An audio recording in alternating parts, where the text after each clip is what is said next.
Hello guys, in this video I will show you how to properly change your motorcycle oil and easily avoid oil change scams, plus save your money. It's not just that. Doing it yourself means you can wait for oil to drain for a long time, whereas in workshops they are always in hurry and don't wait long enough for oil to drain. So let's get started. Step 1. Start engine and let it idle for 5 minutes.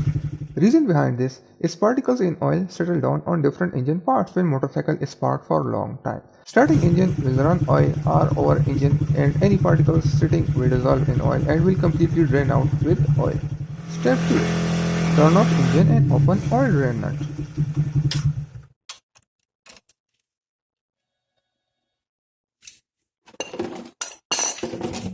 Use something to collect old oil.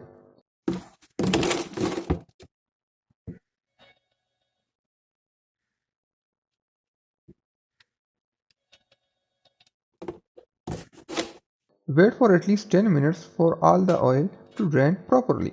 If your bike comes with oil filter, make sure to change there too. You can open it by hand, but if it's too tight, you might need to use oil filter tool. Replace it with new oil filter and make sure to tighten it by hand. Do not use tool to tighten it. My machine doesn't have oil filter, so I don't have to worry about it. Step 3. Check the oil drain plug for any damage. Slip marks on head, damage to grooves. If damage is found, do not place it back. Go to a nearest parts store and buy a new plug. Also, check washer. Your owner's manual will say to change it. But I just check it, and if I don't see any damage or cracks, I simply place it back. My car is still using original 10-year-old washer and it still works fine. I will only change it when I see any damage to it. Step 4.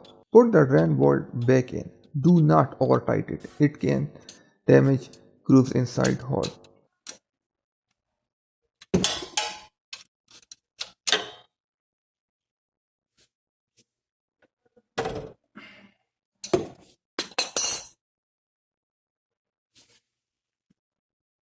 Make sure to use oil designed for motorcycle and has right viscosity. Use owner manual to see which viscosity is right for your machine. For detailed info about oil and viscosity ratings, watch this video. Link will also be in description. Make sure to add right amount of oil. Either use owner's manual or use dipstick to find right amount of oil.